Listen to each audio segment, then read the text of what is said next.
Aya ni a Kenya mari na maruru ma kuhingwo gwa kaunti ithano na makiria ya Nairobi iria marutagira wira o muthenya. Maruru mao makiongererwo cumbi ni umwe wa ati President ndaugire ni nginya ri bururi ugukorwo uri muhinge.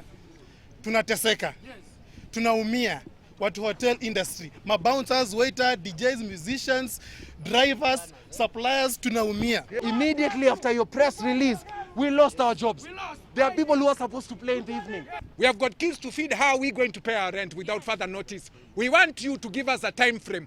A Kenya aya ni amwe aria marutaga wira mikawa-ini, nyumba-ini cia ikeno, atukania a nyimbo hamwe na aini magitabania murungano gatagati ka mucii munene wa Nairobi makienda kayo kao gakinyire president na ihenya ta uria kwahoteka. We cannot pay rent Rais Uhuru Kenyatta.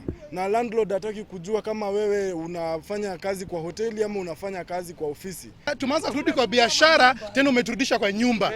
Madeni zetu zimeongezeka. Tuambie the way forward, tutalipa aje rent. Marauga wira wao wathirire wa gatano wa kiumia githiru thutha wa rianira ria president ritana riao rinene ari kugie na mutaratara wa guthima andu kwa wingi bururi-ini, kuheanwo njanjo ya kurigiriria COVID-19 kwa wingi na kuhea uma wa ihinda riria bururi ugukorwo wi muhinge. Vaccination and mass testing, that is what we want.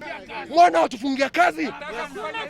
Tunataka kufanya kazi. When will this end? We do not know until we review the incoming data and until you, the Kenyan, takes personal responsibility to actually protect yourself and your community. Maruru maya maumanite na gukorwo president ni athanire kaunti ithano mikawa yendagia irio o cia kuohwo na kafyu yambagiririe thaa 2 cia utuku, mathaa maria mikawa ino ikoragwo na wingi wa ageni. We want our jobs. We want our jobs. Handu-ini ha Inooro TV, ritwa riakwa ni Windrose Wangui.